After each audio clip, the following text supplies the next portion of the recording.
Listen, kale smoothies and meditating over crystals are going to take a back seat to psychological survival. There's no crystal big enough to make this go away.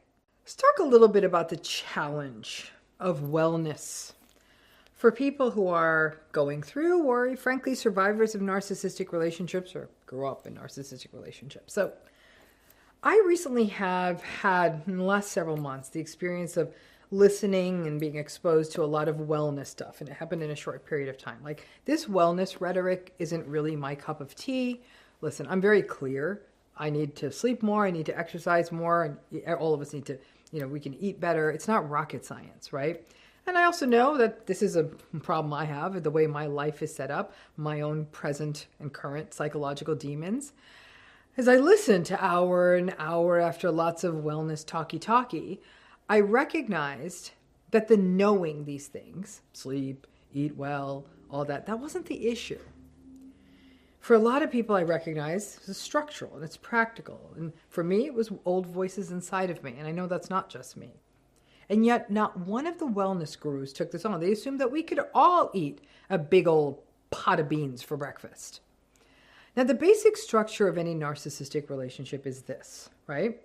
If you want to do something for yourself, for your well-being, or if you ask for something for yourself, or you make a need known, or you openly disagree with a narcissistic person, you're going to be told that you're a problem, right?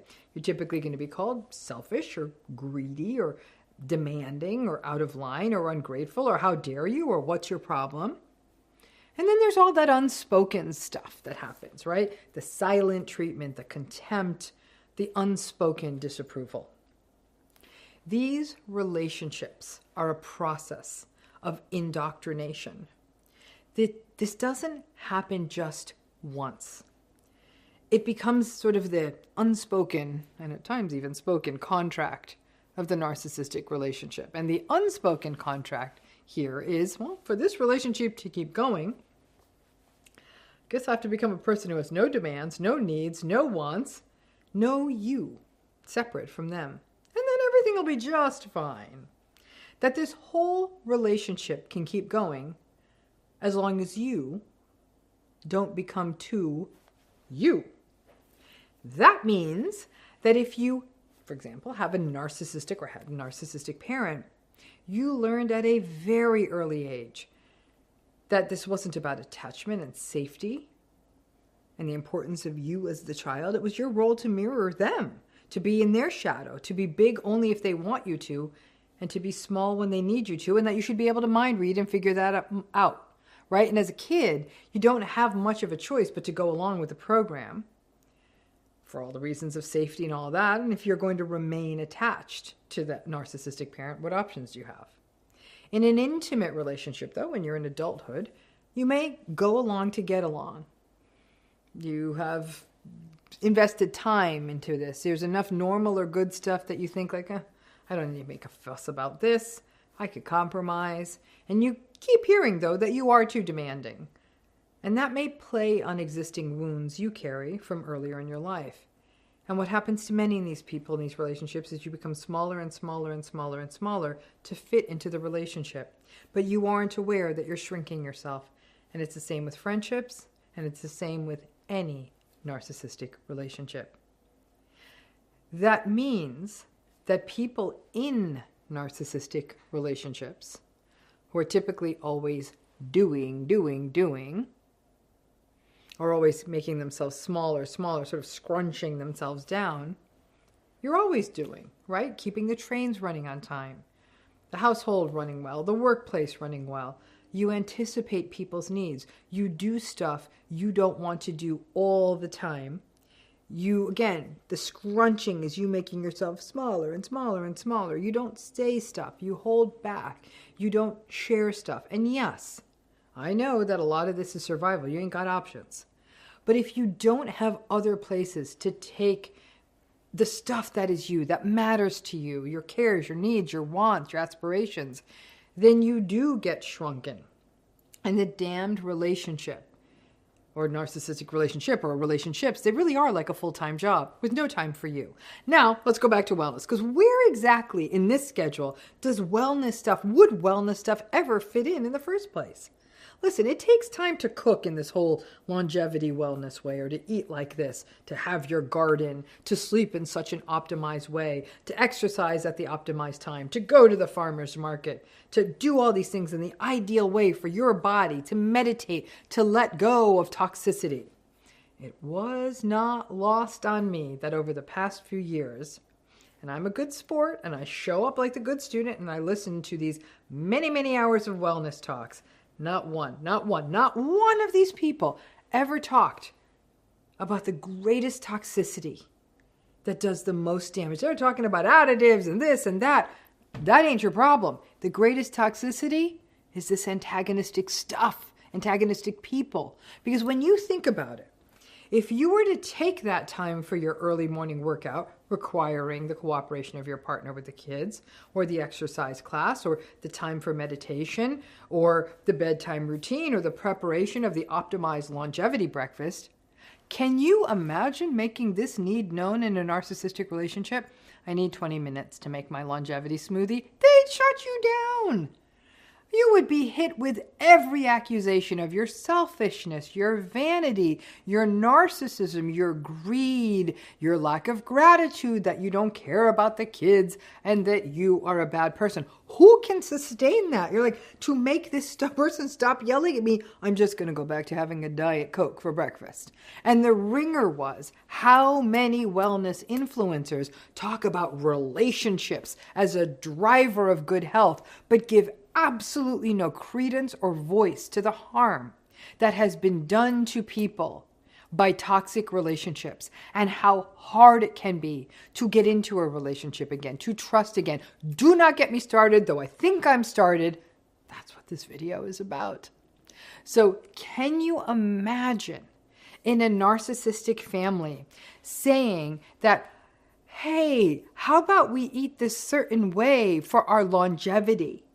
Or a certain food, or let's spend more money on organic, fresh foods. You would be shut down immediately and called selfish. And many people in narcissistic relationships will say that a major impediment to healthy sleep, which is often put out there as a pillar of health and wellness, is rumination. Folks, this is not about your sleep chronotype. This is about mentally grinding over the gaslighting and betrayal you experienced on many days in these relationships. And no, you cannot mantra or meditate this shit away. It sticks in your mind and it keeps you up at night. Being in a narcissistic relationship is not good for your health. Full stop. I've seen people die younger than they should have, develop all kinds of health issues. The stress and the corresponding endocrine and nervous system response, the disruption to healthy habits, the difficulty in being able to institute healthy habits, and the chaos created by these relationships, as well as that chronic sense of self-devaluation that leads people to believe that maybe that I don't deserve all this. I'm being selfish if I do all this wellness stuff. Who am I to do this?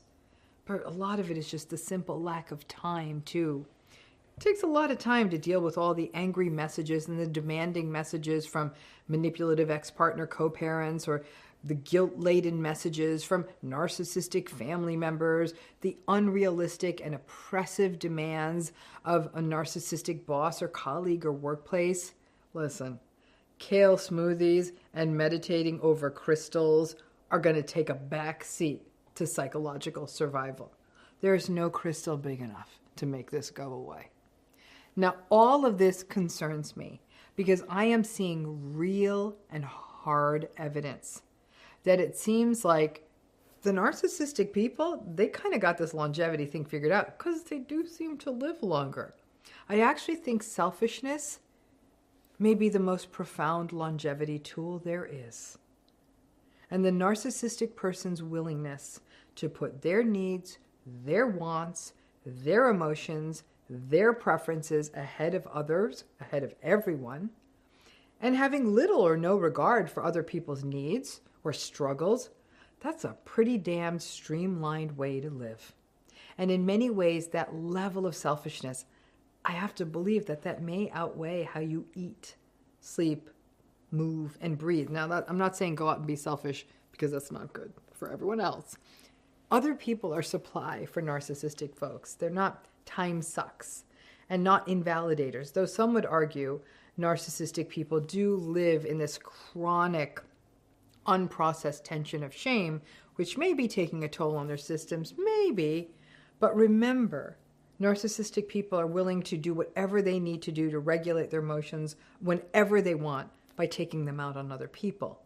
Whereas most other people carry those negative emotions internally, which does, ultimately carrying all of that, does take a greater toll.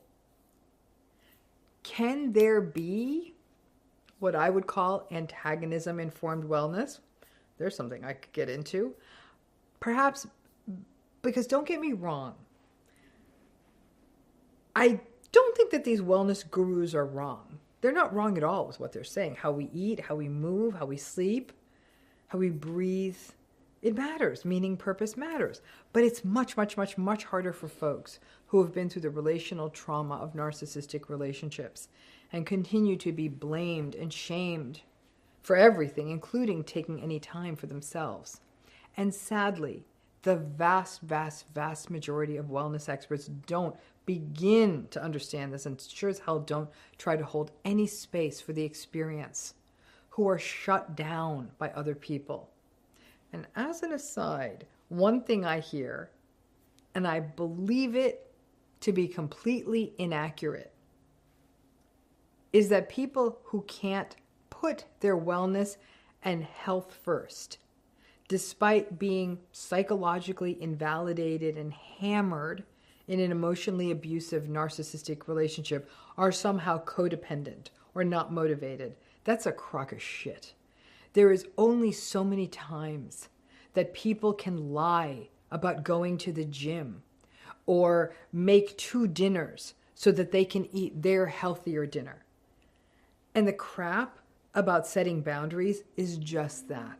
It's crap. It doesn't work in these relationships. So people who are in narcissistic relationships, the best they can hope for is stealth wellness. But I don't want to leave this hopeless. What can you do? You're in one of these relationships. How do you stay well, right? Start small. You aren't going to magically grow your own vegetables and find a big friend group that you make big healthy dinners with and laugh with after meditating all morning. That is not happening. Then, and we can throw in there that you all take a walk in nature and do isometric exercises and then get 8 hours of uninterrupted sleep. None of this is going to be a thing for you, okay? Do something small.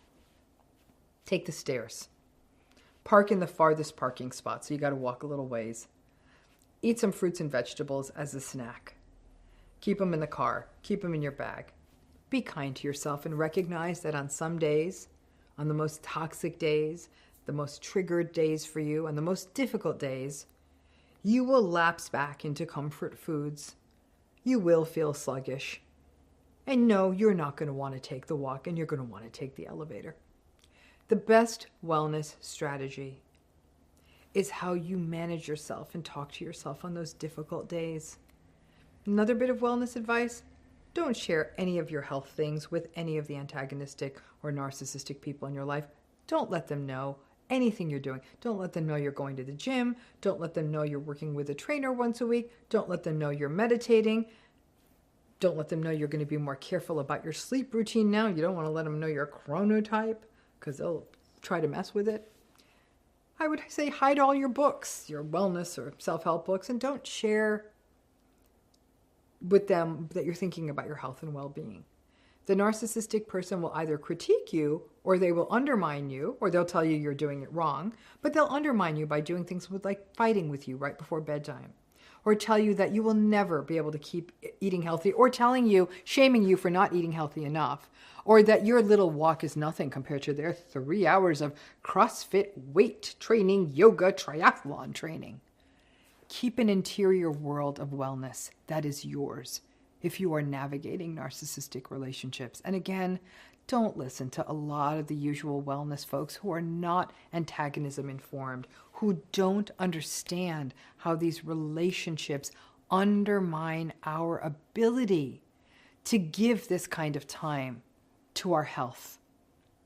For most survivors, such self-focus feels beyond reach for a long time, even if the relationship is out of your life. For those of you who are still actively navigating these relationships, this is tough. Trust me, I know it's tough. But even if you are out of the relationship, those voices, those choices, and that sense that we are being somehow bad, if we care for ourselves, can take a while to turn the volume down on. I have said it before, and I will say it again. All of this wellness stuff is often about, to me personally, I think the wellness stuff should be about breaking out of toxic lifestyles and habits, but not about just about additives and things like that. I would say, frankly, compared to the toxicity of an antagonistic relationship, a little bit of processed food, a few potato chips, and a few cans of soda, some sedentary binge watching, and even skipping the exercise from time to time, that's nothing. And perhaps the greatest wellness strategy of all is to disengage from as many of these manipulative relationships as possible. Kale and meditation optional. So let's look at this issue. Why aren't you taking care of your health? And why is that so common in narcissistic abuse? The slow drag of narcissistic relationships and narcissistic abuse in your life means that the way that you take care of yourself, for most survivors, slowly starts to erode over time. It happens in a million small ways, and over time, these shifts in how you take care of you can actually be really bad for your health. In fact, that's worth commenting on. Did any of you see that your own health and your own self-care suffered because you were in a narcissistic relationships? Now, in one of the primary areas we really see this suffer is in self-care around your health. I don't mean this as the spa self-care, getting a massage self-care. I mean the day-to-day behavior that's actually essential to your health. So let me sort of talk about this in terms of some examples. Here are some examples of what could happen. A person who is so distracted by the egocentric demands of an unpleasable partner that she keeps postponing preventative health visits, and then finds out that a cancer that could have been detected earlier if she'd kept up on those preventative health care appointments has now spread. A person who is often fatigued because they cannot sleep, because they spend so much time ruminating about a narcissistic relationship or a narcissistic family member or a toxic boss, and is so tired at the end of the day or the end of the evening that they forget to take the medications that they're supposed to take every night. They're so distracted. Or a person who is in a long-standing narcissistic relationship and who cannot see a way out of it and is very isolated.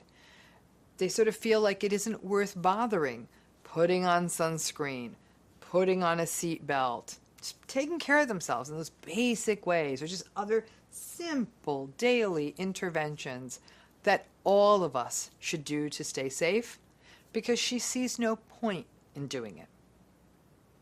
Or a person who is overwhelmed by the anxiety and the rumination and the confusion of all the gaslighting, of all the narcissistic abuse, and really has gone down the rabbit hole of why bother?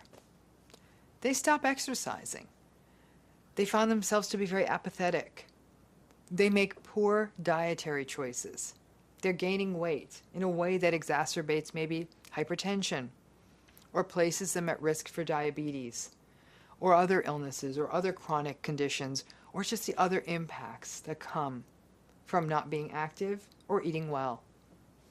Or a person who is trying to juggle being a good parent despite being in a volatile, narcissistic relationship and a family who doesn't seem to get what they're going through and is stretched thin and is trying to keep it all together and is extremely stressed and is just getting sick more than usual. And because of that, because that person keeps getting sick, it throws the family into even more chaos than it's already in. Or the person who experiences the unending validation and emotional abuse of a narcissistic relationship and is also stuck, on top of all of that, having to spend time with equally toxic in-laws, feels like they have no release or place to talk about it. So when they can get a little stolen minute to themselves, they'll smoke and drink to relieve the tension. They know that smoking and drinking at the level they're doing it isn't healthy, but they feel they cannot change their circumstances, and the little bit of a buzz and the uplift of the cigarette just feels like a quick fix. Health self-care actually takes in a lot of territory. There's things like preventative health care, like getting annual physical checkups and annual checkups for other kinds of health issues. Getting your prescriptions refilled and actually picking them up. Getting regular dental care, eye care if you need it, gynecologic care, cancer screens like mammograms, cardiac care, whatever it is a person needs their screening on. Then there's medication adherence, like taking your prescribed medications or supplements as they're as they're prescribed and how you're supposed to take them each day. Daily preventative behaviors, like the things we're supposed to do every day, like putting on sunscreen, wearing a seatbelt. Lifestyle, daily kinds of behaviors, like eating a healthy, balanced diet, exercising or moving your body regularly, staying hydrated in a healthy way. Stress management kinds of stuff, like getting enough sleep. Daily practices such as mindfulness or meditation, just giving your mind a second to just avoiding unhealthy behaviors like smoking, drinking, or substance use.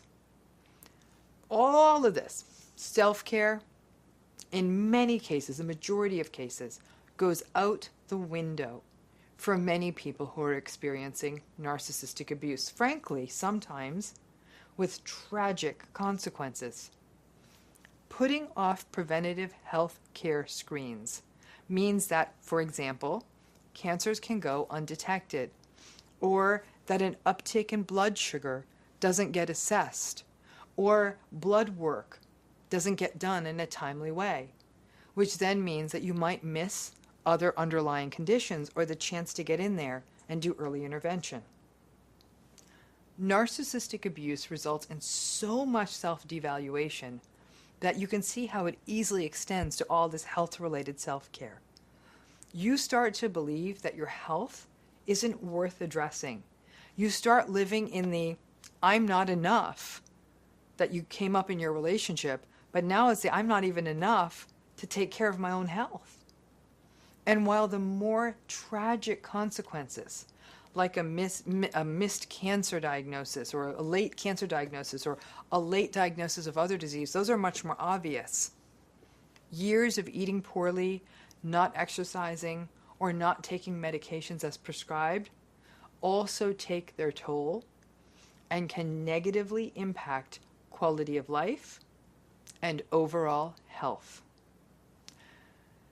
The narcissistic partner, specifically in this case, the narcissistic partner, is typically so egocentric, so self-centered, so unempathic, so entitled, that they actually do not notice the need for someone else to get health care. Ironically, and I've found this in my own research, many narcissists take impeccable care of their own health, but will not, for example, let their reminder, so they'll get their reminder of their annual physical exam and they'll make their appointment, but they'll never think to say, oh, hey, hon, did you make sure to make your annual exam? They'll never do that. It's all about them. And many times, especially in longer-term narcissistic close relationships, The narcissist may actually seem kind of inconvenienced if you decide that you need to engage in some of your own health self-care behavior, especially if it really inconveniences them. For example, they may not want to drive you to a preventative health care appointment or colonoscopy. They may not want to watch the children while you exercise to get some of that activity. Waiting for a narcissist or a narcissistic person in your life to get on board with your self-care is honestly like waiting for the sun to rise in the west. That ain't going to happen. And a lot of people have their hearts broken thinking, no, they'll help me with my health, and that never happens. There is also wasted hope. Hope that when it comes to health of all things, life or death in some cases, that the narcissistic partner or family member or even boss will have your back. There is that fantasy, for example, that as you grow old together, they will mellow, and then as you both get older, our health becomes more frail. They'll care about your health. No, your health. No, they're not going to care. They'll care deeply about their own health and staying young forever. They're not going to be so interested in yours.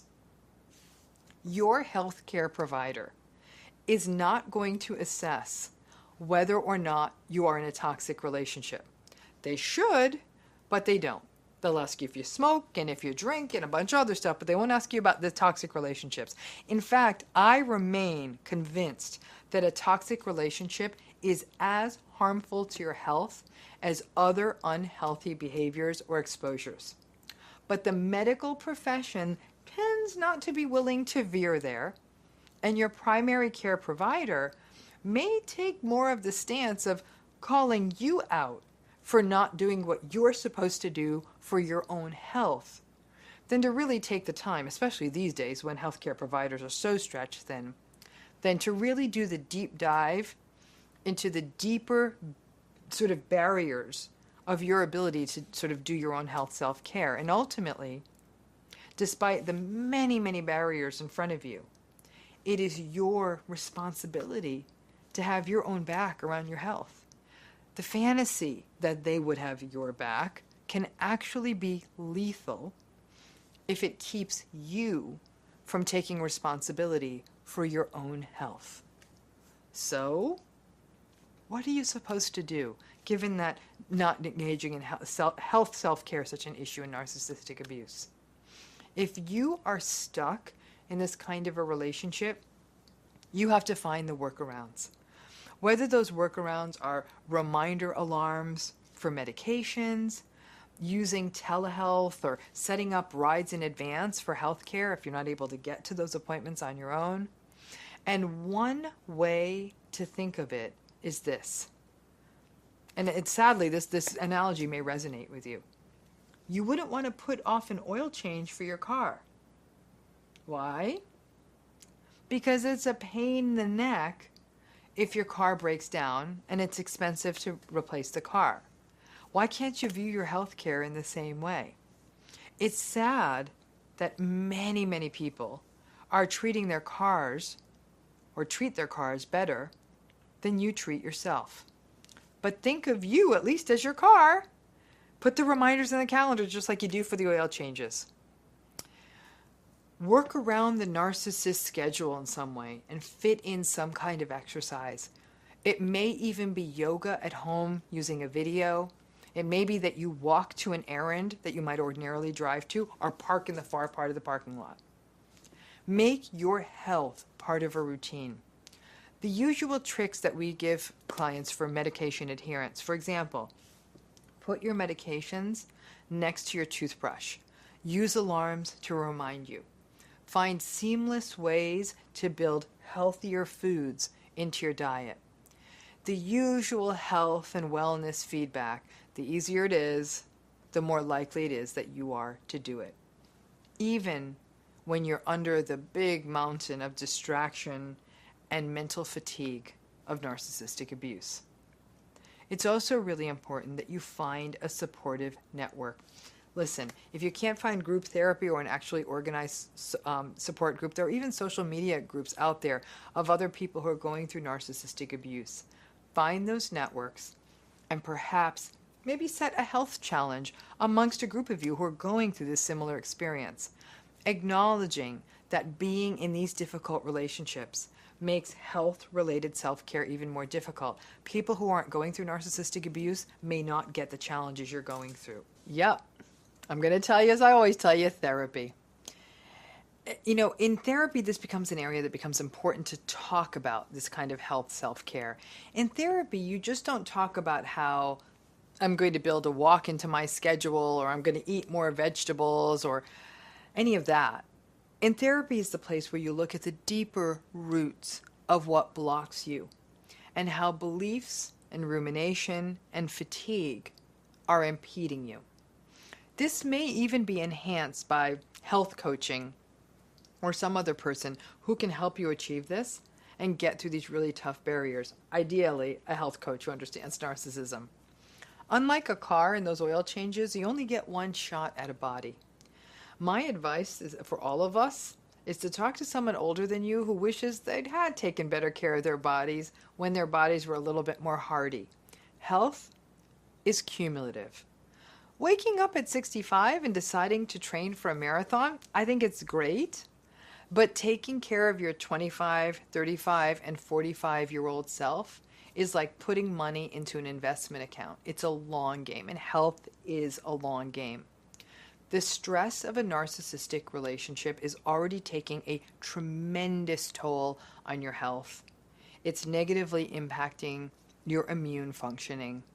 It's contributing to all kinds of tension and stress-related pain, headaches, muscle aches, back pain, all kinds of issues like that.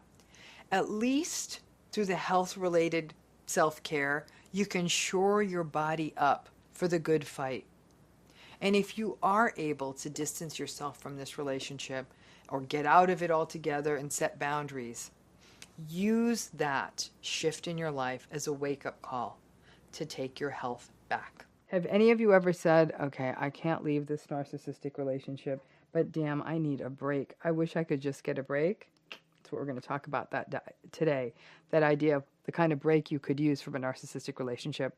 And sometimes, when we're talking about other people in tough circumstances, it's called respite care. So let's talk about respite care as it might apply to people experiencing narcissistic abuse.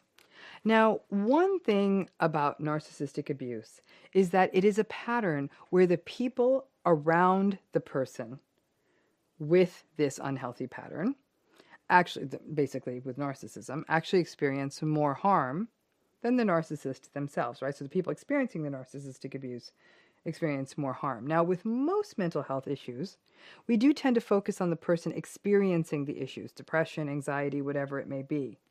But narcissism's a different beast, right? It's a personality style. And the bulk of the harm comes to those who are near the narcissist. And again, generally not the narcissistic person themselves, who tends to often just be living the life of Riley, never having to take responsibility for anything. Now, I was talking to folks the other day about managing the stress of taking care of themselves when they were taking care of somebody else. For example, if somebody who's taking care of somebody who is, living with serious medical problems or a pretty serious mental illness or dementia or some other needs that require heavy caregiving. Now, we know there's an existing literature that really goes into depth on caregiver burden, and it looks at people who may be caring for or living someone, like I said, with dementia or a physical illness, or someone who may be caring for someone who may be differently abled, or someone who may have a substance use disorder. What we know about that is that people in these situations where they're having to do heavy caregiving are often quite tired and may feel a sense of helplessness, mental exhaustion. They may feel anxious and burned out, and they have to deal with all kinds of systems such as insurance and healthcare providers. They may also have their own paid jobs and have to be taking care of kids or something like that. And just the heavy lifting of taking care of another person is a lot. Now, interestingly, in some situations, people who are experiencing caregiver burden may sometimes receive something called respite care. It's often in the form of someone who comes in and gives that caregiver a few hours or even more of a break so that the person can get out and maybe get a night out or a day of errands or even something like a weekend away. It's meant to replenish the caregiver so they can come back and take on the challenges a little bit more refreshed and clear-headed.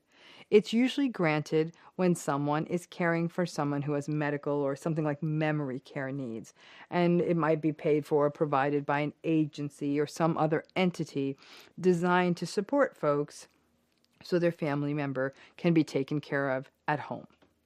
Now, when I thought about that, when I was having this conversation about respite care, it left me wondering, what would respite care look like for someone in a narcissistic relationship? What would that mean? Because I know that in most cases, when a person's in a narcissistic relationship, they may not be taking care of them, but because folks with narcissistic personalities require so much reassurance, so much validation, so much supply, so much for things to be their way, even to the detriment of others, that anyone who has to live with them or has to put up with them may actually feel as though they are engaging in some form of caregiving. Oh, having to haul all that heavy validation into the room, even when you're exhausted, is no different than feeling as though you are having to haul someone up the stairs or carry laundry all over the house. I would actually say that actually hauling laundry and trash is much easier than having to constantly deliver validation to a narcissist. But let's face it, folks, there is no such thing being provided as respite care for narcissistic abuse, obviously. There is no agency I can think of that provides this. But what if we were to design it? What would respite care for folks experiencing narcissistic abuse look like? Because it may be something that we need to do for ourselves.